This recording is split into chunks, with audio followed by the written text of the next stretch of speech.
आज हम स्प्रेडशीट में कुछ फंक्शंस के बारे में पढ़ेंगे। सबसे पहले हम एक स्प्रेडशीट में ब्लैंक डॉक्यूमेंट ओपन करेंगे। उसमें जो ये फर्स्ट रो होती है इसको हेड रो भी बोल देते हैं, क्योंकि इसमें हम हेडिंग्स बनाते हैं। जो हेडर्स हम यहाँ डालेंगे उसी के अकॉर्डिंग फिर हम उसमें डाटा स्टोर करते हैं।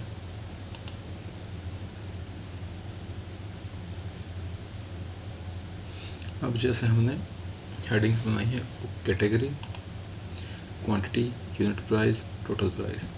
तो बुक कैटेगरी एक टेक्स्ट डाटा टाइप है, तो इसमें टेक्स्ट ही डाटा एंटर होगा। क्वांटिटी न्यूमेरिक डाटा टाइप है, तो इसमें न्यूमेरिक क्वांटिटीज आएंगी। यूनिट प्राइस भी न्यूमेरिक डाटा टाइप है और टोटल प्राइस भी न्यूमेरिक डाटा टाइप है, तो इन तीनों में न्यूमेरिक क्वांटिटीज ही आएंगी। अब यहाँ हमने जो बुक्स कैटेगरी डाली है वो है adventure, classic, fairy tales, fiction, historic, sports, जिनकी क्वांटिटी हमने दे दी है यहाँ पे, उनका यूनिट प्राइस आ गया है। अब टोटल प्राइस क्या होता है? टोटल प्राइस होता है यूनिट प्राइस इनटू क्वांटिटी। तो टोटल प्राइस के लिए हम क्या करेंगे?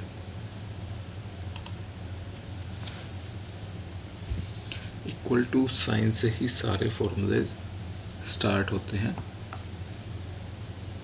स्प्रेडशीट में। अब या तो हम इसको सिलेक्ट कर दें या B1 टाइप कर दें, दोनों एक ही बात हो, अपने आप ही यहाँ पे देख लेगा उस चीज़ को। उसके बाद मल्टीप्लाई का साइन, देन जैसे ही इतना करेंगे हम, यह B1 नहीं B2 आना चाहिए था, क्योंकि इसकी सेल वैल्यू ये होगी, क्योंकि हमने ऊपर सेलेक्ट किया, तो इसलिए इसने ऊपर की सेल की वैल्यू उठाई। अब इसके बाद हम एंटर करेंगे तो हम देख सकते हैं कि टोटल प्राइस आ गया है। अब या तो हम इस सेम फॉर्मूला को हर सेल में कॉपी करें, टाइप करें, या जो ये हमें दिख रहा है यहाँ पे जो प्लस साइन आ गया, इसको कहते हैं फिल हैंडल।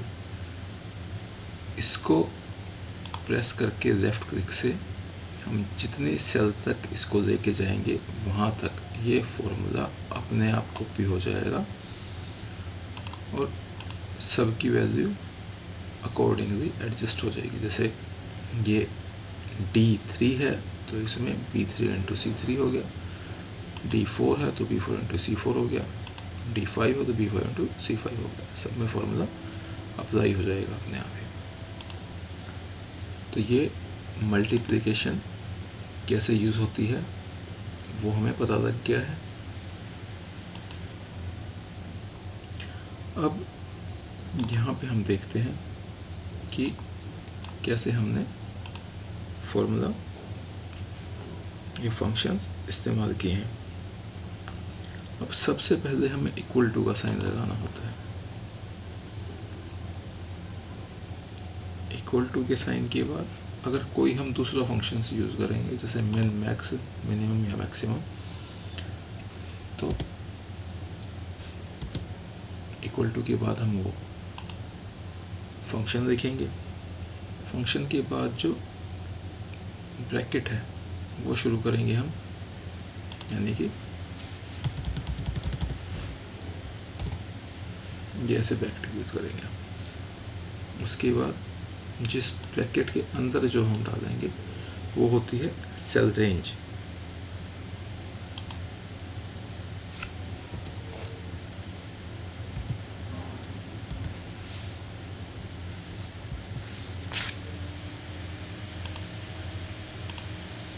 जो ब्रैकेट के अंदर होगा उसको हम सेल रेंज कहेंगे।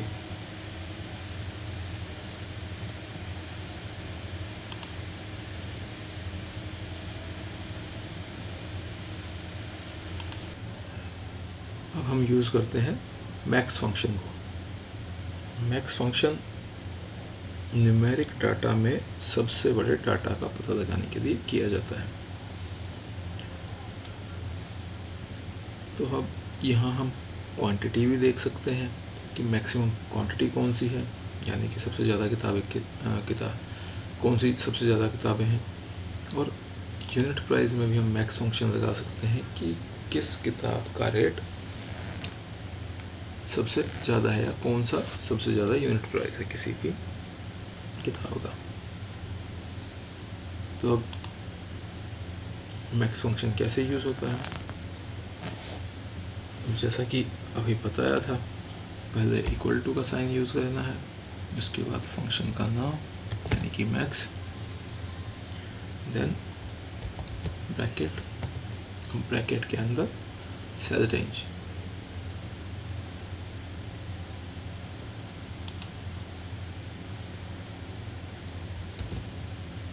फिर कॉलन और फिर लास्ट जो सेल है जहाँ तक हमें चेक करना है वो। इसके बाद हमें एंटर प्रेस करना है, तो जो मैक्सिमम क्वांटिटी होगी वो आ जाएगी। अब अगेन अगर फिल हैंडल यूज़ करके मैं यूनिट प्राइस में भी लेके आना चाहूँगा तो इसको यहाँ से प्रेस करके और ड्रैग कर सकता हूँ यहाँ तक। अब यहाँ पे जो मैक्सिमम यूनिट प्राइस वो क्या है 30 क्लासिक का, और जो क्वांटिटी है वो मैक्सिमम क्या है स्पोर्ट्स की 100। अब नेक्स्ट फंक्शन हम क्या यूज़ करेंगे, अब हम यूज़ करेंगे मिन फंक्शन। अब मिन फंक्शन का इस्तेमाल किया जाता है न्यूमेरिक डाटा में सबसे छोटे डाटा का पता लगाने के लिए। अब सेम क्वांटिटी और यूनिट प्राइस में हम मिन फंक्शन यूज़ कर सकते हैं। प्रोसेस क्या रहेगा, same as equal to sign, then function name, then bracket के अंदर सेल रेंज देनी है हमें B2 से B7।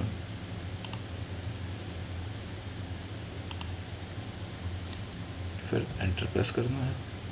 अब जो मिनिमम क्वांटिटी है यहाँ पर हम देख सकते हैं वो है 10 जो आ गई है। अगेन अगर यूनिट प्राइस में हमें सेम मिन फंक्शन यूज़ करना है तो या तो हम सेम प्रोसेस करेंगे कि पहले सारा का सारा टाइप करेंगे C11 में आके, या फिर जो B11 में हमने फंक्शन यूज़ किया है वहाँ से फिल हैंडल के थ्रू हम इसको कॉपी कर देंगे।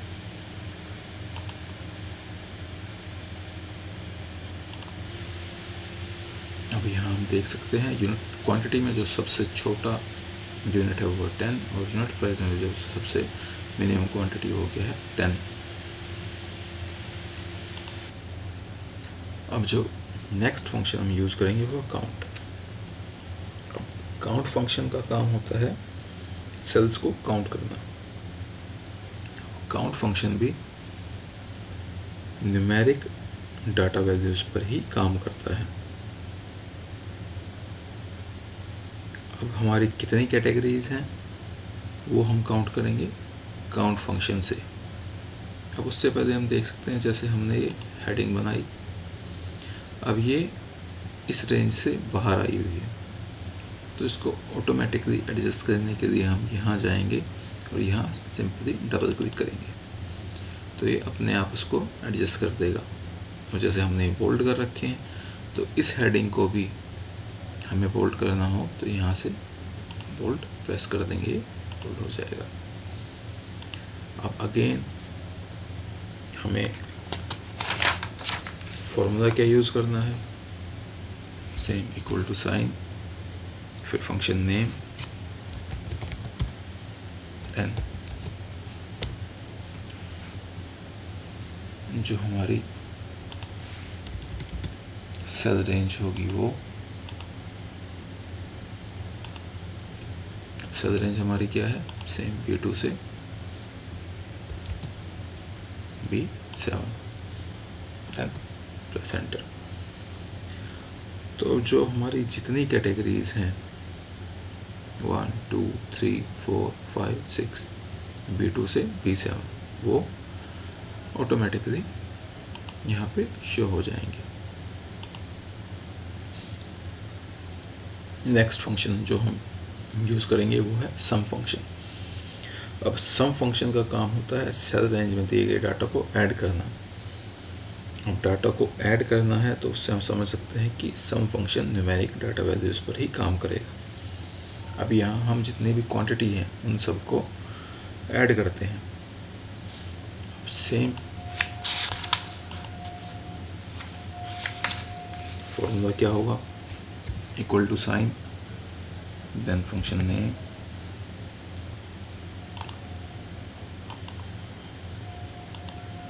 फंक्शन नेम के बाद ब्रैकेट के अंदर सेल रेंज B2 से B7, उसके बाद एंटर प्रेस करेंगे तो जितनी भी क्वांटिटी है उन सब का सम करके ये हमें शो कर देगा यहाँ पे। अब अगर इसको हम चेंज भी करना चाहें तो जो हम चेंज करेंगे वो भी ऑटोमेटिकली यहाँ पे रिफ्लेक्ट होगा अकॉर्डिंगली। भी काउंट कर सकते हैं हम 100, 200, 300 टोटल सम यहाँ पे आया हुआ। अगर अब इसको हम चेंज करते हैं तो भी सारा का सारा ऑटोमेटिकली चेंज हो जाएगा। देख सकते हैं हम यहाँ अब 490 आ गया है। अब दोबारा हमने 10 किया तो ये वापस से 300 आ गया। अब जो नेक्स्ट फंक्शन हम देखेंगे वो है एवरेज फंक्शन। एवरेज फंक्शन का काम होता है सेल रेंज में दी गई सेल वैल्यूज़ का औसत निकालना, एवरेज निकालना। अब क्योंकि हमारे पास रेंज ही B2 से B7 है तो सेल रेंज यहाँ पे हमारी कॉमन ही रहेगी। अगर हम इसको कम करना चाहें B6 तक ही एवरेज निकालना चाहें तो सेल रेंज B2 से B6 कर देंगे। जहाँ तक हम फंक्शंस को यूज़ करना चाहते हैं जिन जिन सेल्स में वो हम सेल रेंज दे सकते हैं। तो अगेन फॉर्मूला क्या होगा, equal to sign then function name then bracket में सेल रेंज देन एंटर। अब देख सकते हैं हम 300 टोटल नंबर ऑफ बुक्स थी, टोटल नंबर ऑफ कैटेगरी 6 थी, तो एवरेज निकालेंगे तो 50 आ गया है।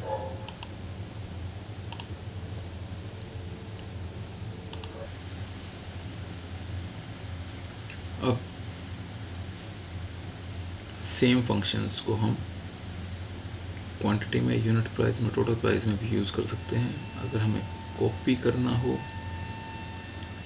तो हम डायरेक्ट जैसे हमने यहाँ पे कॉपी किया था ऐसे ही यहाँ पे कॉपी कर सकते हैं। अब यहाँ पे मैक्सिमम क्वांटिटी क्या है, 2600 शो हो गई है। अगेन अगर हम मिनिमम टोटल प्राइस देखना चाहें तो भी देख सकते हैं क्या है, 200। यहाँ पे total number of books show कर रहा है क्योंकि क्वांटिटी है। अगर यहाँ पे हम टोटल प्राइस पे सेम फंक्शन को यूज़ करना चाहेंगे सम को, तो ये टोटल हमारा प्राइस दिखा देगा कि फाइनल प्राइस जो हमने पे किया है वो क्या आएगा। और एवरेज ऑफ टोटल प्राइस देखना चाहेंगे तो वो भी हम यहाँ पे कर सकते हैं कि क्योंकि ये अलग से एक कॉलम है तो इसके लिए हमें अलग से हेडिंग बनानी पड़ेगी, क्योंकि ये टोटल नंबर ऑफ बुक्स और average number of books show कर रहा है। और ये हम total price, total paid price या एवरेज ऑफ टोटल प्राइस करके अलग से कोई भी हेडिंग बना के इसमें सेम फंक्शंस को यूज़ कर सकते हैं। अब ये हमारे फंक्शंस जो हमारे सिलेबस में है वो कंप्लीट हो चुके हैं।